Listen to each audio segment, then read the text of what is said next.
நம்ம வாழ்க்கையில் பெரிய பெரிய நன்மை செய்யணும் அப்படின்னு தான் நம்ம அதிகம் நினைப்போம்.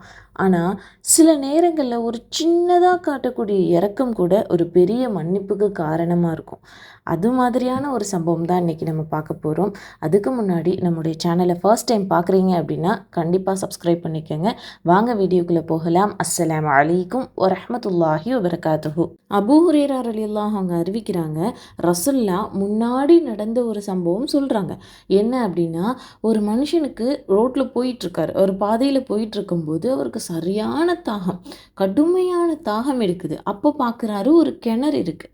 அந்த கிணறு பார்த்ததும் அந்த கிணறுக்குள்ளே போய் இறங்கி தண்ணியை குடிக்கிறாரு. அவருக்கு தாகம் தீர்ற அளவுக்கு அந்த தண்ணியை குடிச்சிட்டு மேலே ஏறி வந்து பார்க்குறாரு.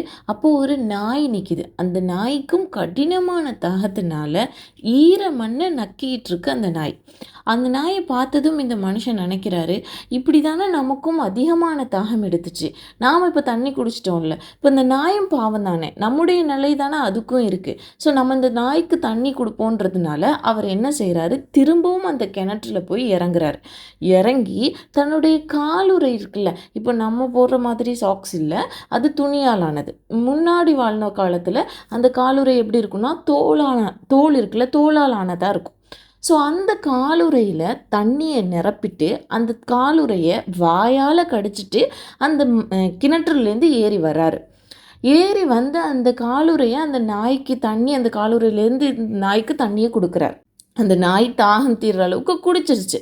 இதை பார்த்துட்டு அல்லாஹ் தாலா இந்த ஒரு சின்ன செயலுக்காக அவருடைய பாவங்களை எல்லாம் மன்னிக்கிறான் அப்படின்றத ரசூலா சொல்கிறாங்க.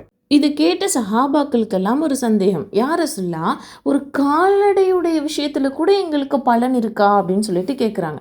உயிருள்ள எல்லா விஷயத்துக்குமே அதுக்கு உதவும் பட்சத்தில் உங்களுக்கு மறுமையில் பலன் கண்டிப்பாக இருக்குது அப்படின்றத ரசூலா சொல்லி காமிக்கிறாங்க.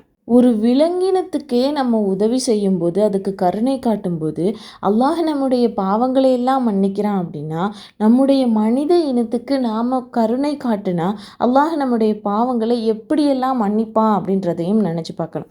நம்ம மற்ற விஷயங்களுக்கு இரக்கம் காட்ட ரெடியாக இருப்போம், ஆனால் மனுஷனா தன்னுடைய உறவாக வரும்போது அவங்களுக்கு இரக்கம் காட்ட நம்முடைய மனசு வர்றது கிடையாது. ஸோ அனிமல்ஸ் மட்டும் இல்லை, எல்லா விஷயங்களுக்குமே கண்டிப்பாக இரக்கம் காட்டணும் அப்படின்றதையும் தெரிஞ்சுப்போம்.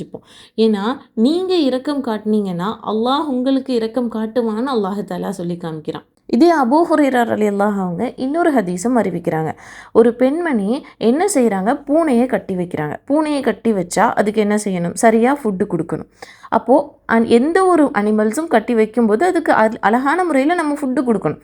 அது ஃபுட்டும் அவங்க கொடுக்கல, அந்த பூனையை அவிழ்த்து விட்டு நீ சாப்பாடை தேடிக்கோ அப்படின்னும் அவிழ்த்து விடலை. ஸோ இதனாலேயே அந்த பெண்மணி நரகத்தை சந்திக்கிறாங்க அப்படின்னு ரசூல்லா சொல்கிறாங்கன்னு ஹதீஸை அறிவிக்கிறாங்க. ஸோ எந்த ஒரு அனிமல்ஸாக இருந்தாலும் அதுக்கு இரக்கம் காட்டினோம் அப்படின்னா அது நம்முடைய பாவங்களை மன்னிக்குது. அதுக்கு இரக்கம் காட்டாத பட்சத்தில் அது நரகத்தை சந்திக்கக்கூடிய அளவுக்கும் போகுது. ஸோ அனிமல்ஸோ மனிதர்களோ உயிருள்ள எந்த ஒரு விஷயத்துக்கும் நாம் இரக்கம் காட்டினால் அல்லாஹும் நம்மிடத்தில் இரக்கம் காட்டுறான்றதையும் தெரிஞ்சுப்போம், வெற்றி அடைவோம். அஸ்ஸலாமு அலைக்கும் வரஹ்மத்துல்லாஹி வபரகாத்துஹு.